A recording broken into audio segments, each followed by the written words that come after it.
Good morning guys! At muli narito ang inyong madiscarding mami. At muli ay mayroon na naman akong ibahagi para sa inyo sa aking pagluluto sa araw na ito. Mga guys, ayan, nakita ninyo. At nag-iisip na naman ako ulit kagabi kung ano ang pwede kong i-share para sa inyo sa kinabukasan na kung ano ang aking lulutuin. Ayan. Kaya naisip ko dahil mayroon akong patulad dyan, ang wala lang ako ay kalabasa at sitaw. Kaya ito ay binili ng anak ko kanina, ang kalabasa at ang sitaw. So, mayroon din kami makrel dyan, no? Ayan, ang nakalagay sa gitna. Nakita ninyo, ayan. Ayan, ang patola natin, no? Ayan, malaki yan ang patola natin. Ay, pinutol ko lang yan sa gitna dahil nga sa mahaba. Ayan, kasi magkasiksikan dito sa ating lamesa, no? Ayan, nabili ko yan. No, ayan, ang ating patola ay nabili ko sa halagang 22 pesos, no? 22 pesos at ang sitaw ay 10. Ganon din itong kalabasa, 10 din, no? Nabili natin. At ang ating makrel ay 35 pesos. Ito, no? Ayan, ayan ang kanyang lata. Inilipat ko na sa bowl para madali na lang sa ating pagluluto at ilalagay na lang natin, no? Ayan, ito yung makrel natin, Hokkaido, ating makrel Hokkaido. Ayan, ugali ko kasi yan, palaging gumagamit ng ganyan, napakasarap guys, no? Try ninyo. At napakalasa, no? Napakalasa niyan. Ayan, ang ating gulay, ang ating kalabasa na nagkakahalaga ng 10, sitaw, ayan ang ating sitaw, 10 pesos din, at ang ating patola, no? Yung patola lang ang medyo mahal. Ayan, 22 pesos yan, nabili ko.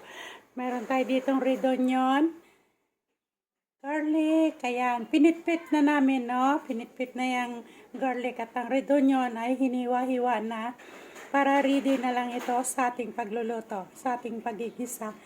Ayan, at meron ako ditong chicken cubes. Ayan ang ating gagamitin mamaya na ating seasoning. At nakikita ninyo, meron na naman ako ulit ditong patis. Ayan, nagpapatis ako. Kaunti lang, no? Para may lasa naman ang ating pagkain. At ayan, toyo, no? Maglalagay tayo ng kaunting toyo mamaya. Ayan, at ang ating pamintang durog, no? Ang ating black pepper. Ayan. So, ayan lahat ang nakahain sa lamesa, ang nakalagay na inihanda ko para sa aking pagluluto, no?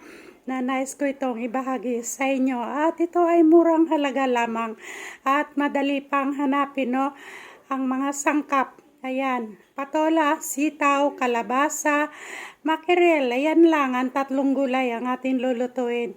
Kaya easy lang at ito ay marami nang makakakain kapag ito ay naluto na natin. Kung 6 tayong family ay kayang-kaya na makakain ng lahat. At ang ating makrel, no? Kung wala man tayong makrel, no? Hindi tayo makabili ng makrel, o kung wala man tayong stock ng makrel, pwede ang dilis, no? I-substitute diyan, no? Ang dilis, pwede, no? Dilis na maliliit, no, ayan, na-try ko na rin, napakalasa ng dilis. Kaya lang kasi, ang available sa akin ngayon, ang makrel. So, sayang naman kung hindi ko gagamitin ang makrel dahil nakastock na dyan, kaysa ma-expired, di gamitin ko na, panlasa pa sa ating pagkain, dagdag panlasa pa. So, guys, samahan nyo ako hanggang sa pagtatapos ng aking pagluluto, upang malaman ninyo kung sa panong paraan ko ito lulutuin at napakasarap, napakalasa dahil ito ay nasubukan ko ng lutuin. Kaya nais ko itong ibahagi sa inyo sa araw na ito. Tara, samahan niyo ako at ipakita ko sa inyo doon sa ating paglulutuan. Ang aking gulay na lulutuin ngayon, no? Mixed vegetables na naman na may Hokkaido makrel, no? Mixed vegetable with makrel. Ayan, okay? So, ayan guys, hiwa na yung ating patola, no? Ayan. Ayan, yan ang dami niya. Ganyan kadami, no? Yung ating patola. Ating sitaw, ayan naman, no? Ganyan din kadami. Ayan. Ang ating kalabasa, ayan, no? Ayan, okay? Okay, mag-isa na tayo guys. Ayan guys, mainit. Mainit na yung ating kawali, no? Lagyan natin ng mantika. Ayan, magigisa tayo ng mantika.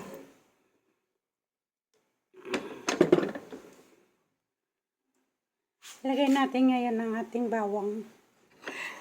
Ayan, no? Mainit na. Ayan. Okay.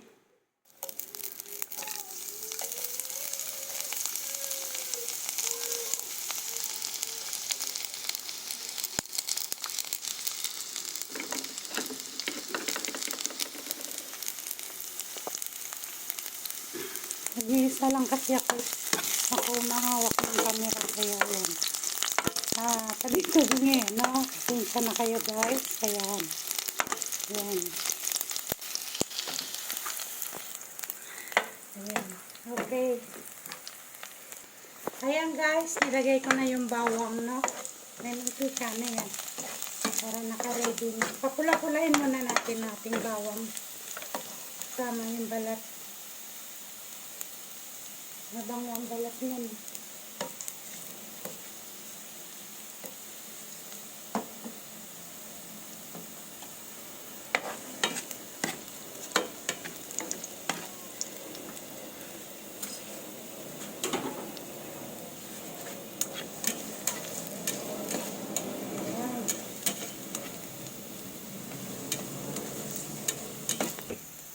Okay. Lagay na natin ating red onion. Ayan. Okay.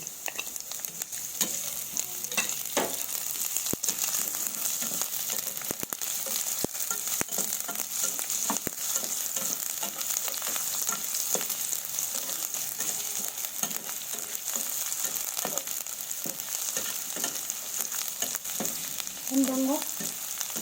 Ang bango ng bawang at saka yung onion. Sarap ng amoy. Sarap na amoy guys. Masarap na naman ang ulam natin sa tanghaling ito, no? Ayan.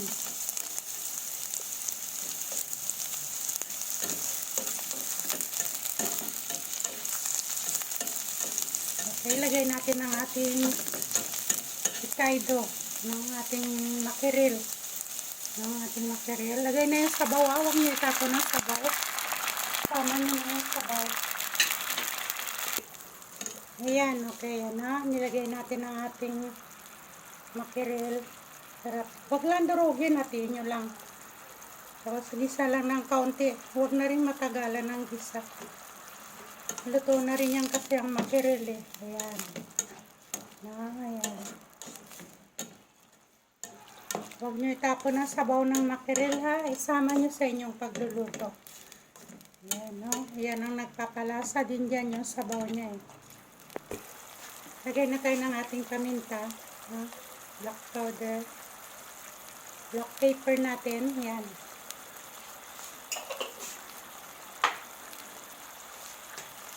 Patis. Ayan ang ating patis. Ayan, 1 tablespoon na patis. At ang ating toyo. 1 tablespoon din, no? Ayan, okay.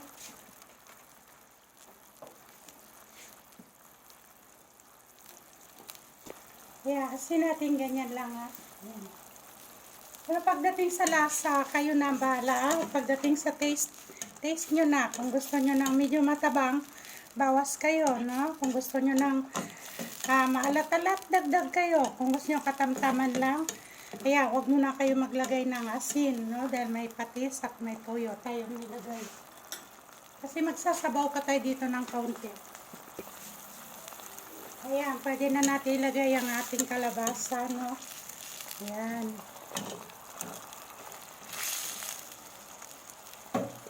Unahin niya yung kalabasa kasi medyo matigas ang kalabasa eh. Pag medyo nakita nyong malambot-lambot na, saka natin ilagay ang sitaw.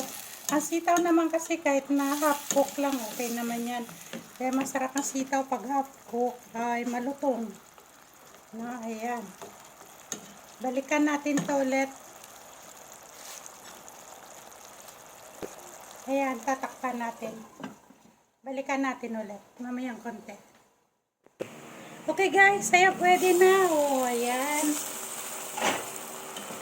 So, ayan, malambot na. Lagay natin ating sitaw.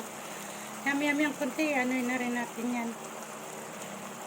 Tatanggalin natin. Lagay muna natin ang ating patola. Yan o. Ayan, nag-green-green na yung ating sitaw. Ayan.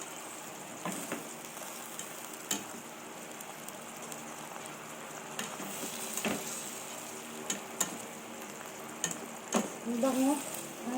Ang bango kasi ng ating ano eh. Ating makiril. Ayan. Maya lagay na natin ang ating patola. Okay guys. Pwede na ang ating sitaw. Ayan. No? Kulong-kulo na. Ang bango-bango. Magdadagdag tayo ng kaunting tubig dito guys. Para lagay ang gulay natin, no? Magsasabaw pa yan, magtutubig pa yan. Dagdag lang tayo konti.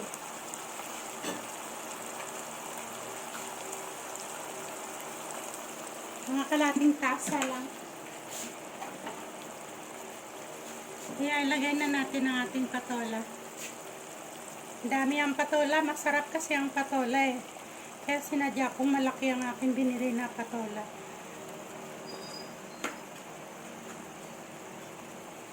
Mahilig kasi ako sa patola, kaya yan, no. Ang laki nung isa, hindi ko nakalimutan ko putulin. Sarap niyan, guys.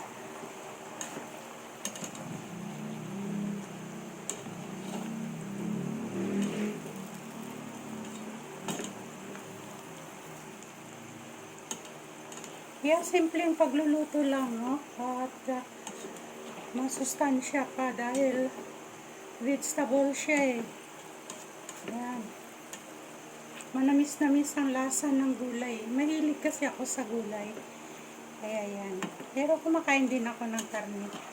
Minsan-minsan nga lang, hindi palagi. Ayan, no? Ayan. Hayaan na natin siyang ganyan. Tikman muna natin ang sabaw, no? Kung gusto ninyong may sabaw pa, pwede kayong magdagdag. Kasi ang gulay nagsasabaw pa yan eh, nagtutubig pa. Wow! Sarap! Tama na yung timpla sa akin, okay na. Hindi siya maalat, hindi siya matabang. Eksakto ang timpla, no? Ayan guys, oh, may sabaw, oh. Ayan. No? Ayan.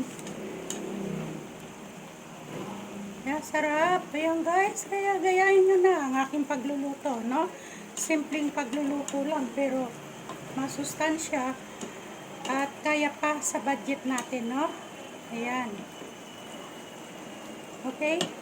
Iwanan muna natin ito saglit, no? Takpan natin at babalikan natin maya-maya. Okay guys, yung kulong-kulo na, oh. Ayan, sarap. Masarap na naman ang ulam natin ngayong tanghali. Ayan. Ayan. Ayan guys, yan. Tama-tama lang yan, no? Ayan, ang patola, huwag ninyo masyadong pakalutuin, no? Ayan. Yummy, yummy. Okay guys, ayan na. Lagyan natin to ang kalati, no? Kalati lang ng magic sarap. Ayan, nilagyan na lang natin ng chicken cubes, no? Kalahati lang yon, no? Nilagay natin doon. Ito na yon, ayan. Okay. Hindi ko na pinakita sa inyo ang paglagay ko na. Kaya okay na yan, no, mga guys. Ayan, kita-kita tayo doon sa lamesa. Ayan, sarap. Ayan. Ayan, okay guys, ilagay na natin na. Ayan, sarap. Ang bango. Bango ang sardines natin ng ating makiril.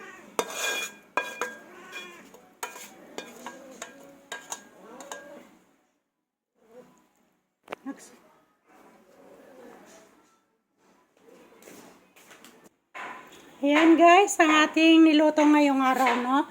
Ayan, mackerel with vegetables. Ito, no? Sarap. Ayan. Ayan. Ang sarap, titikman natin. Nagsabaw ang gulay, no? Ayan, sarap. Yan ang gusto ko dito, yung kalabasa.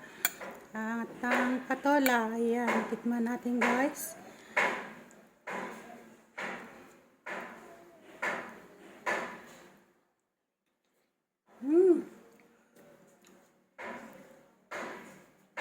Harap.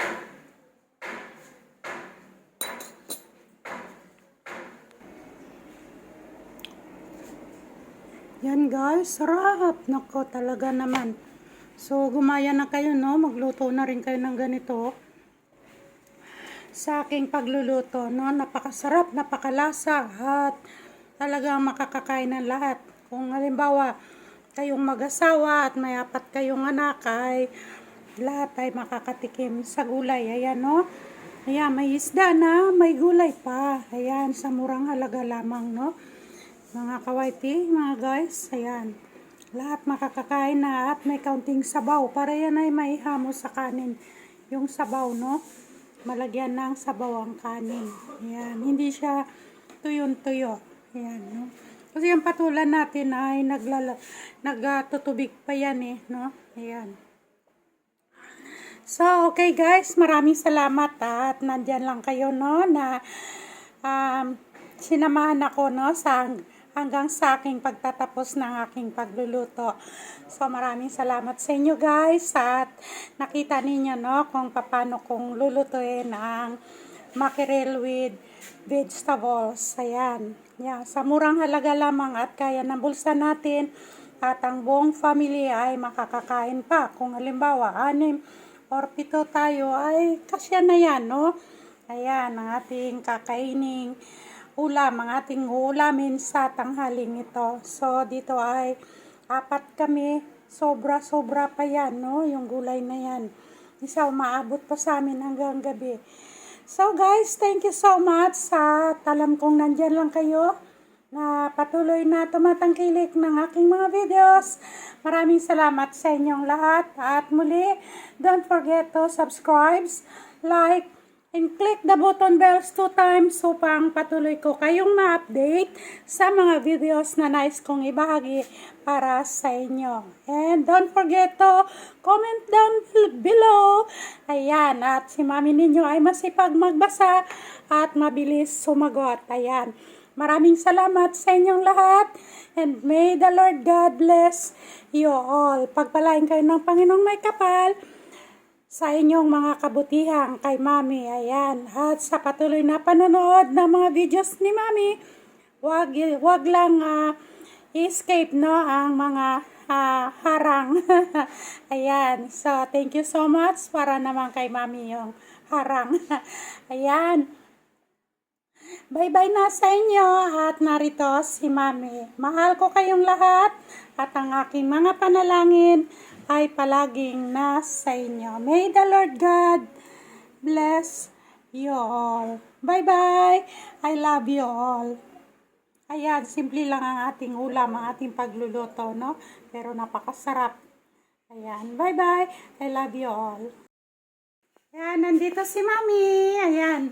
Thank you so much sa inyong lahat. At pagpalain kayo ng Panginoong may kapal sa inyong patuloy na pagtangkilik sa mga videos ni Mami. Bye-bye! I love you all. Mahal ko kayong lahat. Ayan, may the Lord God bless you all. Okay, bye-bye!